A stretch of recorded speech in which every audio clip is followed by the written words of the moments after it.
Hi guys, I'm Marina Amdream with Arkansas Amdream. Thank you so much for watching. Today I'm in Little Rock, Arkansas at Purse Museum, everybody, with a very special friend of mine, Miss. Hi, Crystal C. Mercer here of Mercer Textile Mercantile. Isn't she beautiful? The first time I met Crystal, I was mesmerized by your eyes and your hair and your fashions. So we are going to learn today all about what she does and how can she help us and so on. But actually going to turn the camera around and we're about to get a tour of her work. So you guys, let me turn the camera around. So please tell us, what are we in front of? There's a lot to see. So a couple of things going on here. First, I want to say that my last name, Mercer, is a merchant in textiles. So I got a little weird in the middle passage, but I got my profession honest. I love to sew and I love to hand stitch because it's very intimate and it's like gestating a garment in real time. So the first few things that we're looking at, this is a piece that I made here in the States. It was a commentary on culture about this idea that black folk only like watermelon and chicken, and so to combat that, I made a watermelon halter top. These buttons are vintage from the 1940s, and then I did all of this. This is just like, you know, a little straight stitch your grandma taught you. My father actually taught me how to stitch a needle. But this was to symbolize the melon slices and then the seeds and just like using what's left over for creativity. This fabric here was a wax fabric that was printed in Cameroon, and then this is a batik that I found at a store when I lived in Baltimore, but I thought that the colors looked really well together. And then I just paired it with this mud cloth jacket. Mud cloth is very special. So you see these fibers here, it's like a very loose weave. This is like all some type of cream color. The fabric is woven together, and then using dye from the earth like tree bark or some type of mud, you then paint it in these strips, and then the strips are then hand stitched together. And so I took this particular piece, which was just one piece, and split it in half, and then I hand stitched, just a hem stitch with this funky color because I wanted to give it a little pop. So you always hand stitch? For the most part. Very rarely I use a machine. Wow, it's so special. Very rare. Where do you get your fabrics? So a lot of times I either trade with people. Folks give me fabric because they know that I sew. I lived in Accra, Ghana, West Africa last year, and so one of their major imports and exports are textiles, and I just really got my life. This jacket that I'm wearing. Oh yeah, by the way, let's talk about you. Oh yeah, let's talk about me. What are you wearing? So this fabric here, I have 3 different prints, and if you get close enough, you'll know this is one, and then the black and gold is one. It's called Dagawaze. It's hand woven material that's woven in the north part of Ghana. It's the only place where they weave like this. Like there's particular weave, style, fabric, fashion, flow. So I bought this fabric there, and then I hand stitched. I saw this jacket in my mind.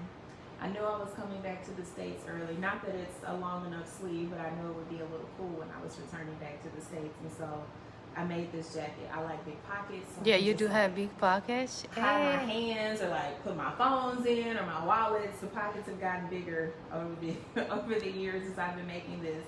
And then really this is kind of special because they have different type of cloth. So there's a men's cloth and a women's cloth. The men's cloth is about this wide, and this is pretty true to size because I just whip stitched it here.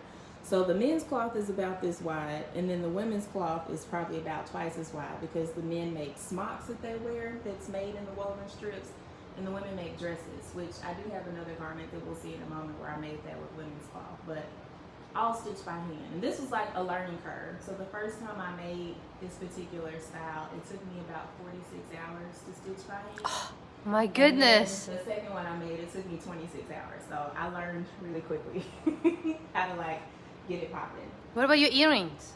Oh, I made these. This is a faux leather, and I just call them 4 corners, and so they're very lightweight.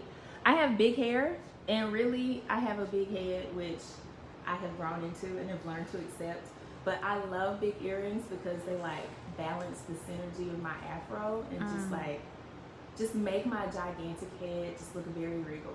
So I love big earrings. And then I made these one day, some years back when I first made this first particular style.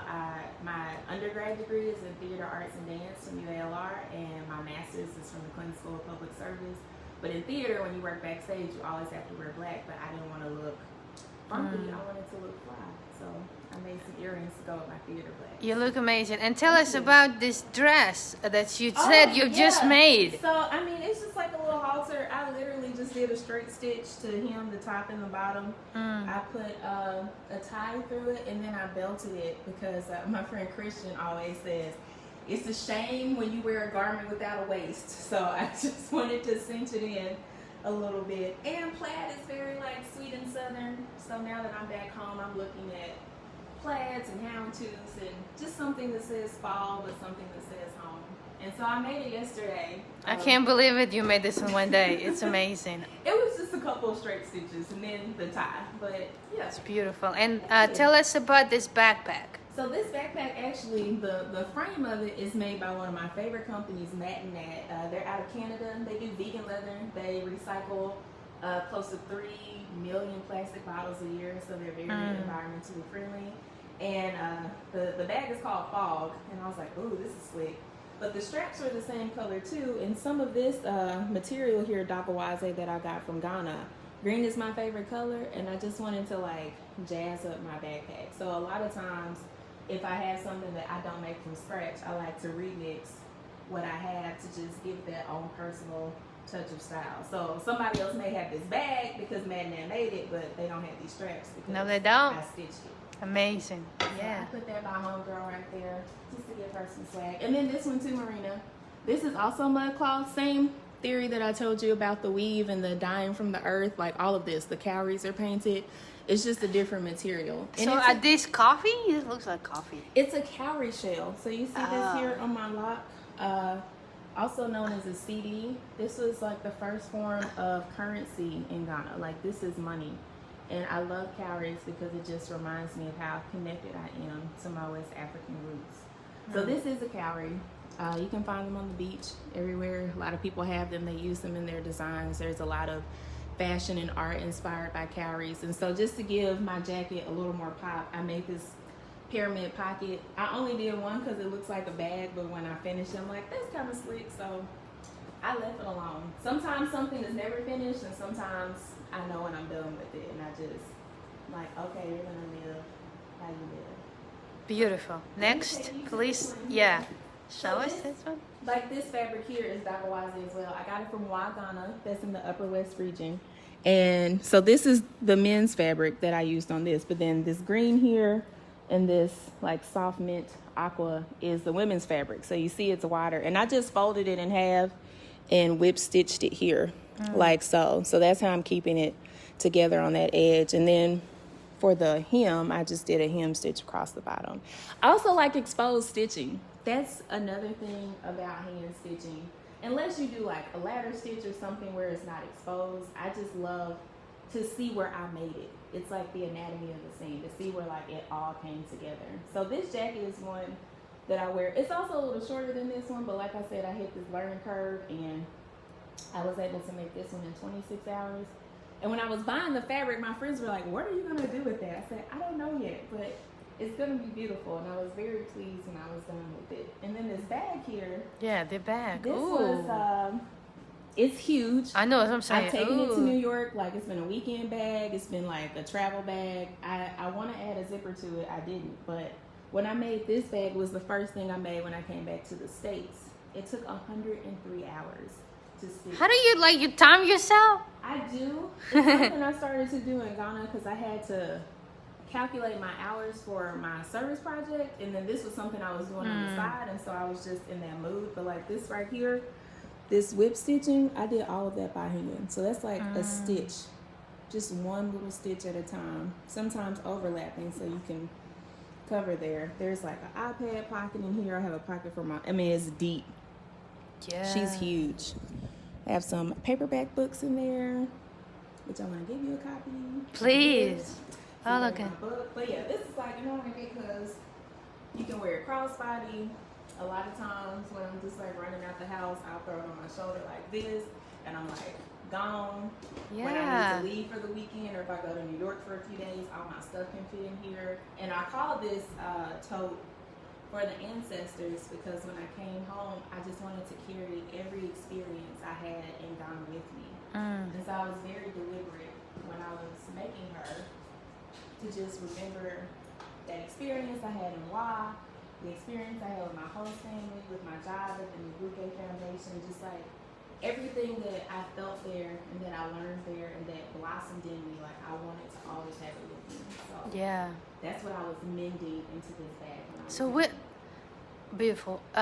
Where did you learn how to sew, how to stitch, how to find style? And I mean, it's just so much goes into fashion. Like you gotta tell a story, right? Like I mean, I do a little bit of crafts, but I don't really do fashion, and I find it so fascinating. Where did you learn how to do this? So the first time I stitched a needle, I was maybe about 6 or 7 years old. My father, attorney Christopher C. Mercer Jr., who has passed on, but he was a brilliant man, legendary civil rights attorney, just a champion for social justice. He taught me how to thread a needle because we used to mend his socks and like sew his buttons back on his shirts, which was really special. And then when I was in my undergrad program at UALR, just having this experience, just stitching stuff at home. I took home ec in the 7th grade. Like I knew what my name meant, but I didn't really knew what that meant to me at the time. And then when I was in college in my undergrad, I took a job in a costume shop to pay for my education. It was a part of a stipend that I had to, be a student there. And just really fell in love with construction and making things that were unique and feeling like, oh, this is a part of me. Well, during that time, I found out that my grandmother, my father's mother, her name was Tarpel Linda Shears Mercer. And she was what they call a dress finisher. So she used to lay pleats and stitch dresses by hand. She had a laundromat that I knew, but I didn't know that was also a part of her business where she was a maker. And I was like, oh my gosh, it's in me. Like, I need to tap into this. And so really from like college on is when I started making art for myself or bags for myself, or if I didn't have anything to wear, I would whip something up for an event. So like, I don't have $300 to buy a dress, but maybe I have $100 for fabric and I can make something really fly. And so that's what I would do. Yeah, it's amazing. Well, you are incredible, I can tell you. I truly believe this is what you're born to do. Yes. With your history. Did you ever find out, like, did you ever take, like, ancestry or something? What African roots are you related to? Yes, I did do my ancestry about a couple years before I went to Ghana. And so I have Ghanaian roots. Most of my genetic material comes from Cameroon. Which is, I'm praying for them daily. They're at a bit of civil unrest right now. And thought I was going to have an opportunity to go there when I was in the motherland, but the block is hot. And then also the Congo, which one of my favorite poems by Nikki Giovanni is called Ego Tripping, and it starts, I was born in the Congo. And I'm like, oh my gosh, I was. So I also got a lot of European, which I was like, ooh, child, where did this come from? I mean, I know, got a little weird in the middle passage, but ancestry was great because then it's like people who could possibly be your cousins, or documents like census records, marriage records, job records, addresses, like folks where some of my relatives live that were already deceased when I was born. It gave me an opportunity to know a little bit more about them through that documentation. So I recommend like any service. It doesn't necessarily have to be ancestry. There's 23andMe, there's African ancestry, like, because we have that technology to synthesize your DNA, and so many people have been displaced from it because of how America was made, that like you can make yourself and know yourself in other ways. I recommend that people do it. It was good for me. I love it. I love it. And you probably felt so connected when you came to Africa. Yeah, I already felt connected. Like I've been wanting to go to Africa since I was a little girl. So why did you come? Like as a part of your service project? Or it's just... It was a part of my project, but like people get to decide where they want to go. They have to connect with the organization. I mean, I had friends who went all over the world. I had friends who went as far as Australia. There were some folks who spent some time in Vietnam. There were other people from other countries that were like, well, I want to go to DC or Chicago, and like places that they thought were interesting stateside if they didn't stay in Arkansas. I had some friends that went to London. There were also some other people in the program that went to Ghana as part of their trip. Not with my organization, but they did work with organizations in the country. So it's like really when they say the world is your oyster, it was like pearl abundant. Like people just went where they felt comfortable, and Ghana felt like home for me. Oh, I love it. I'm sure you met a lot of friends there. I did. We're still in contact. So hey, Ghana peeps, love y'all. Yeah. So tell me more about this piece. This is incredible. So this piece is called Aquaba, from Arkansas to Accra, which I actually stitched into the piece, which is kind of unusual. I don't always stitch the name into the piece. Aquaba is a Tui word, which is one of the national languages in Ghana, which means welcome. So everywhere, like if you go to Ghana, they're like, Aquaba, mommy, sister, auntie. Like everyone's saying welcome. It was very welcoming. And then that was my journey from my home state of Arkansas to Accra, the capital where I lived. And this was a part of, I guess, my coming into the space. I made this in my first 2 weeks I lived there. It took me about 168 hours to hand stitch. This fabric here that I've made my hair out of, my host family that I live with, my friend Elizabeth, she had some cloth and some dresses and, you know, like some little stuff. I only took one bag. I didn't take much. I knew I was just going to live. She invited me to church, and I didn't know, because Ghana is like very religious in terms of Christianity, or people who are just devout in their faith, be it Christianity or another religion. And so I was really conflicted on if I should wrap my hair or not. Now, it was a Christian church, it wasn't a Muslim church, but I wasn't sure, and I wanted to make a good impression. This is like my third day in the country. And I wrapped my hair, and I was like hundreds of people at her church, but when I was there, I was so uncomfortable, because I'm like, I want to be respectful, but I also want to be myself. So when I unwrapped my hair, and I had this piece of cloth that I had used to like bind my curls, I was like, I don't want to do that anymore. So this fabric, I knew when I started on this piece that I wanted to use to represent my afro, because it's just like I wanted that freedom to be represented. And so you did not cover yourself there? I did not after that. Okay. Yeah. I mean, it's hot too, so people were like in shorts or dresses all the time, but like in terms of my head, I didn't cover my head anymore. And people were cool with that. That's good. And so that's where I started, and then the rest I just pieced together with different fabric. These here are my locks. I have love locks that I've been growing now for a couple of years. This came from a grommet on a curtain.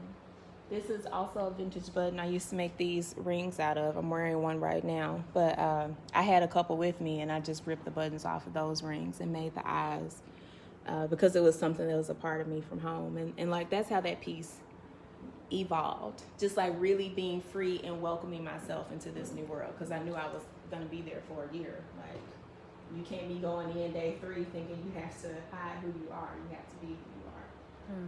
Tell us more about, this is beautiful. I just want you to know, this is so beautiful. Thank you. Tell us more about the book. Yay! So this is my first published book of poetry, A Love Story Waiting to Happen.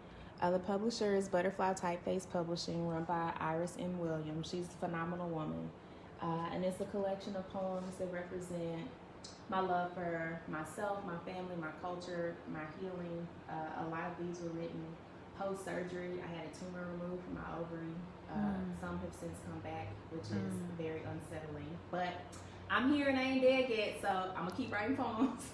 But this book has a lot of depth and weight to it. And normally I kind of beat myself up. Like, I'm never really finished, like I was talking about with the garment. I feel that way with my writing, but this is like, I'm very proud of this work. And there's also photographs inside of the book that complement the poetry. That's just like really beautiful. I don't know how family oriented. There are some nudes, but like when I see this one, I think about my father's watch that I wear every day. And he passed away 7 years ago, and I took this off his wrist when he died because they had to come retrieve his body. And so that's something that this picture represents, in a prayer to like my body and myself and his blood running through my veins. And so there's a lot of different themes that run through, just that's beautiful. The good, bad, ugly, lovely. And so this is, it's worth the read. You can find it on Amazon and Barnes & Noble, and then people can also contact me directly to get a copy of the book. And this is the first of many books that I will be publishing in the upcoming years. That's right. And so she's very special. And my book release was at the Clinton School of Public Service. So I I was the first student in history to be enrolled and have a book published at the same time. Many people have published post-graduation. I don't even know how I did it, y'all, but I did do it, and I was on their speaker series docket, and that was very special because they had dignitaries from all over the world who are just, I'm honored to even see them speak. So to be in that same ball field with them was just very special, and an invitation that I'm glad the school extended to me, because it kind of got the ball rolling on how people knew about the book and who I was as a poet and an artist. So Congratulations. Thank you. Tell us about this jacket. Oh my gosh, so I have a friend who, his name is Jason. He's a personal stylist, and he styled me for an event, and this jacket was long sleeve, and just, I mean, a denim jacket is classic, right? It's plain, but I'm not that plain, so I had to jazz it up. This is some of that batik that was in my watermelon halter. This is my name badge from the Park Service. I was a park ranger. Oh, really? Cool. So that's my name badge. With our friend Julian, his cousin, Christian Davis, who's like one of my best friends. These are some buttons from Ghana, some things that friends gave me. I emceed the Women's March for Arkansas, and they gave me this button. So a lot of different things. I had a button on here with me and my brother. It keeps falling off, so I want to put a magnet on it, but it goes right there because it's close to my heart. Photograph of my brother and myself when we were young. And then on the back, it is a self-portrait. And so I call this jacket a work in progress because I've been working on it for years. But essentially, I just work on it when I can, much like myself. And so, of course, the signature afro, which is just my style, my genetics, my hair, my spirit. These are wooden buttons that were hand painted in India. I found them at some fabric store, but I'm like, oh, I have big eyes. This is great. I had an aunt who gave me these earrings. And then this fabric right here, I've used it in curtains and other pieces, but it's called Zanzibar, the name of the print, when it came out some years ago. And to me, it looked like bodies stacked on a slave ship. And so I wanted to honor like my heritage of surviving the Middle Passage, my ancestors who crossed the ocean and survived the trip. And so I like this fabric because to me it just represents everybody who lived and paying honor to people who didn't make it because we kept going. So that's this piece here. And I wear her often. I mean, it's art, but it's like wearable art. I still wear it to places, and if somebody sees the jacket or sees my name, like they know it's me. So this is a piece that I really, really love. Okay, beautiful. And what is this? So this piece is called Atlantic. It's still in progress. So this is one of the pieces that I did not finish when I was in Ghana, but this was my 4th day in Ghana. I went to the ocean, and there are like a lot of people who sail and like have along the ocean. These guys came up to me. I'm like, I did not come to see y'all, but I will talk to y'all if y'all just give me a minute. And so like they were behind me. They're like, no, she doesn't want to buy. Like they were like keeping people away from me. But I stood in the ocean for like 45 minutes, and it was very emotional. I had seen the Atlantic from Atlantic City in New Jersey, which was special. I went with my family one year. You know, you go to the boardwalk and the casinos, and you hang out on the beach. But to see the Atlantic from the West African coast was something very different. And it was just like this ancestral baptism to be standing in the water where like people were plucked and brought to America. It was just like a really great return. So after I stood in the ocean, I wrote this poem called Atlantic, and I was able to, I'm still in progress because like doing this word right here took about 12 hours to stitch by hand. So this thing, it says America was built from her sand, and black bodies and brown bodies and red bodies and yellow bodies. She carried her fleshy mortar on Yemeya's tears. Yemeya is a goddess in the ocean. So it goes on about this experience. Yemeya is a Yoruba goddess of the ocean. She's like our mother. So this is what the poem about it's that. About that all the black bodies at the bottom of the ocean. So when you say she, you referring to the black body or to the goddess? I'm referring to all of us. Like She watches over us. These unmarked graves, these watery graves, the people who made it, like coming back, it was a great return. Like I just never, I didn't know what that would feel like. I wanted to feel it. I didn't know what it would feel like. And so this piece is like an ode to that. And my swimsuit that I wore was black and white. And so from the cover of my book, I had t-shirts made, and I cut my t-shirt and I inserted myself and, you know, like made a mock swimsuit. But then it was like being born again. So that's why I put myself here. Because it was just like giving birth to myself. It was incredible. It was this resurgence of who I am. It didn't leave me. I didn't know it was there. And it just came out. It was very beautiful. Yeah. So this piece is still in progress. It's going to take a very long time. But I will finish it. I just don't know when. It's beautiful. But I will. Okay, and we have a very special piece. I mean, I can't even imagine that you took all this time to create it. Tell us more, what is the circle, what is the fabric, and it's just incredible. What is this? So this is my first quilt that I've ever made. I mean, it's like a half quilt, but she is really impressive. I call this piece Leftover. It took me 208 hours to stitch by hand. And it's literally leftover pieces from other projects that I worked on. This book that I was reading, which I can't call the name right now, but I'll find it for you, Marina. It was about African traditions and African American quilting. And so in this, they were talking about all of the symbols that people use in terms of like, if it's your wedding quilt, if it's a roadmap to freedom, all these images, these symbols, these messages that the quilts were communicating.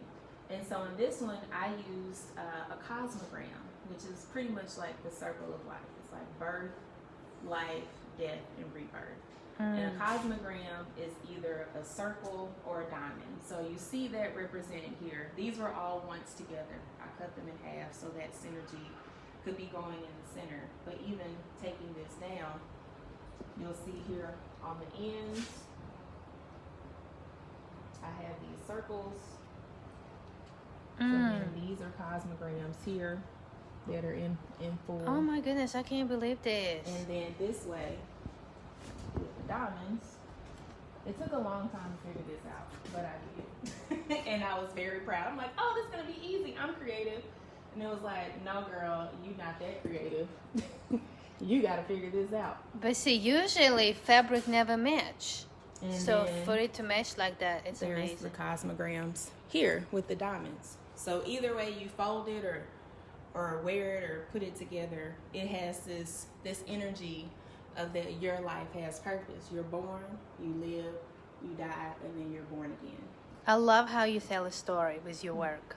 Yeah. I absolutely love it. So you say that you use the fabric from all over the world, basically. Is this where you get the... So Dakawaze, Kente, this is wax fabric, which is rooted in like African colors and tradition, but really it's Dutch, and they found a market in Africa, but then African women would buy the cloth and sell the cloth at markets. So when I lived in Ghana, there's this little place, you had to go past the meat market, Marco Market, which is like one of the busiest markets.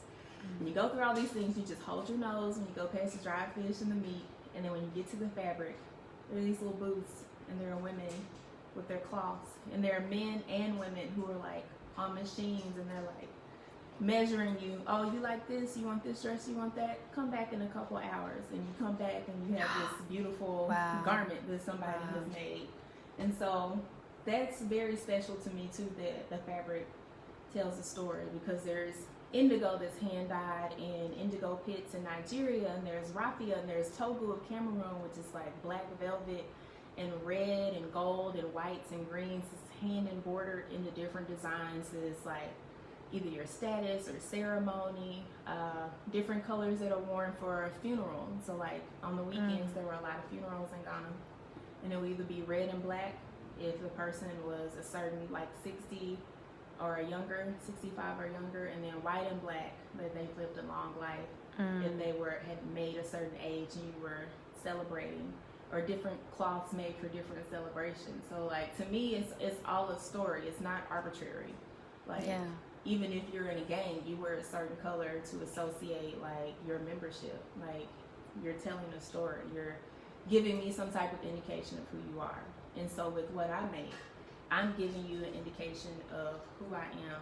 There's the cultural context, there's the general artistic aesthetic of it, and then it's just like a piece of my story. Like, you're not gonna look at something I made and it'll be plain. It's like, oh, it's colorful, or oh, this fabric was made in Ghana, or oh, one day Cece's gonna get a loom and she's gonna learn how to make her own textiles, and then it's gonna be a whole nother world there. So I definitely want to use cloth to communicate cultural messages and symbols. That's perfect. Sounds so beautiful. So where do you get your inspirations? I really get a lot of inspiration from, I keep these, like what you call, we used to call it a light morgue in the theater when you had certain lighting or certain things, but like I just keep a morgue, which sounds morbid, but it's not. It's just a body of information that's sitting in one place, where I keep photographs and things, just like visually. But a lot of my inspiration comes from where I'm from. So my father, who I talked about, attorney Christopher C. Mercer, like, he really believed in me.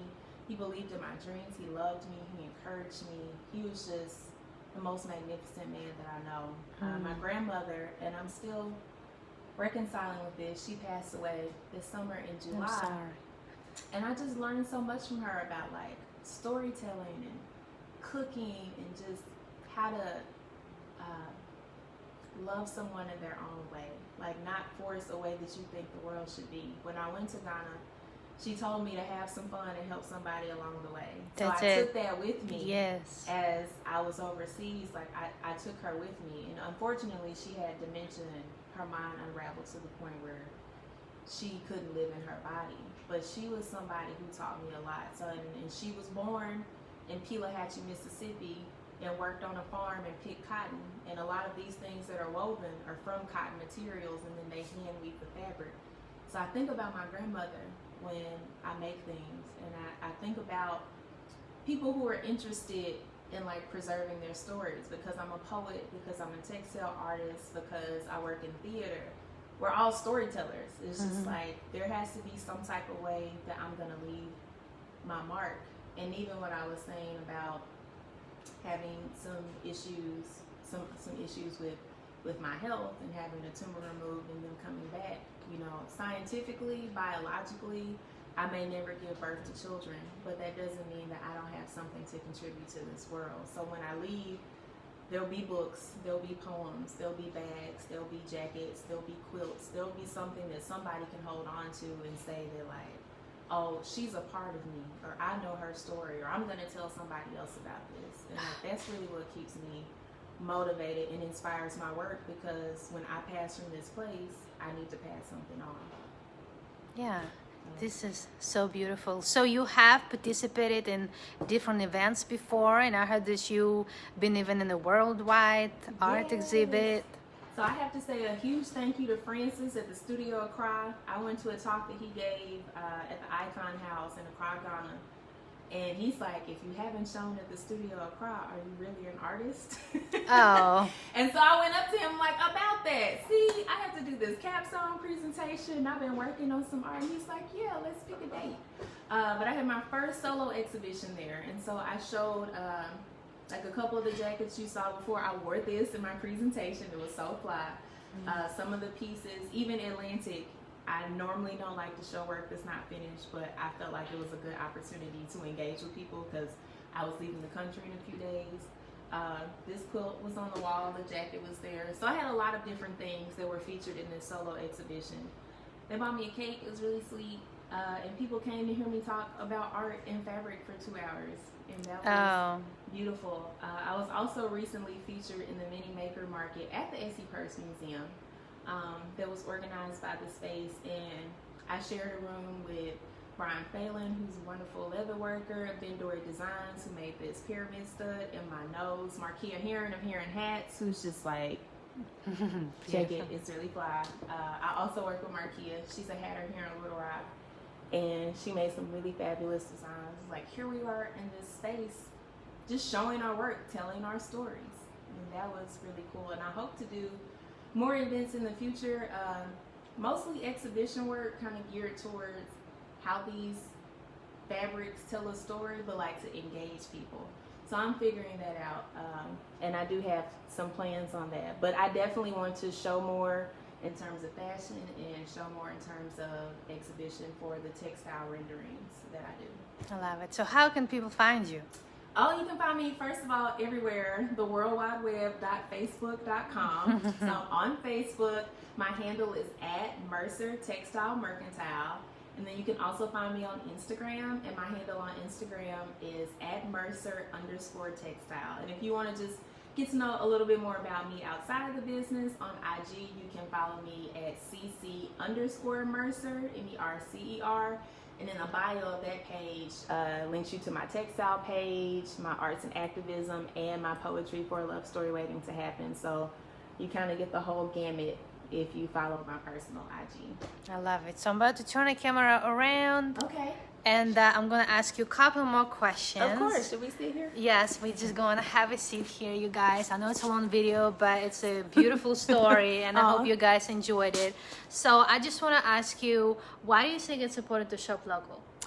I feel like shopping local not only supports your creative economy where you are, but like the people who are trying to make your space special.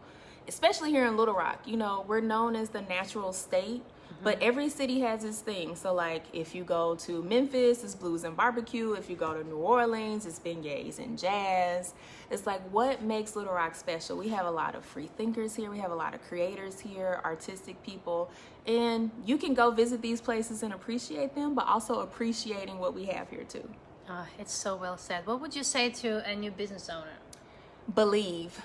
Believe in yourself. If you don't sleep, if you don't eat as well as you should, drink plenty of water, just believe in yourself and don't give up. I've been doing this work for a number of years, Marina, and nobody was buying my items. I mean, even now, I don't sell as much as I make, but I still love to make. Like one day somebody's going to see this isn't just a garment that you purchase. This is an artifact of the culture. Like when I'm dead and gone, you're gonna want one of these garments in your house or one of these pieces in your house, because that's it. I don't make 10 or 12 of these. I made one. That's it. I made one. I mean, that's it. I made one. I made this ring one night. I'm like, oh, I have some leftover material. This is cute. You know, sometimes it's one of those hazy ideas when you've been up for 3 days. Believe in yourself. Don't give up, and then surround yourself with people who are going to support your dream and give you criticism and feedback that's going to help you tailor and synthesize and make your dream better. Like, don't be afraid to fail. That's why you have to believe, because everything won't work, but as long as you're working, something will work out. So beautiful. Well, I love it. I love all of it. I love you. I love your work. I love what you stand for. I love your travels. I love your stories. I love your poems. Don't get me started. I'm mesmerized by you, and I'm an artist as well at heart. I don't really paint or do fashion, but I create an imagery through digital work, and so I really relate to you, and I understand you, and I support you 100%, and God's willing, we're going to do something together. Yes. But I want to wish you best of luck as you grow, and I want to see you worldwide on those fashion shows and in Paris and everywhere you want, because you deserve it. You work really hard, and I can tell that you put your heart into your work. Thank you. And you really put your heart and your passion and your story to it, and you're perfectionist. Everything's just 100% perfect. You know, you guys, no holes, no bad fabric, just perfect. Okay, good high quality materials. So you can be sure that it's going to last you a long time. That's true. And I love that you say that you hand stitch, because it's more intimate, it's more personal. And hand stitch, I mean, you can't repeat that. It's definitely one of a kind. So if you want to stand out, please consider Crystal Merchandising. That's what it's called. Yes, Mercer Textile Mercantile. I'm Crystal C. Mercer. Find me online, reach out to me. I'm very approachable, available. I would love to connect with you all. Thank you so much for the interview. You're very special. Can I give you a hug? Of course. Thank you, Marina. Thank you, guys. Please share this video. Bye. Bye.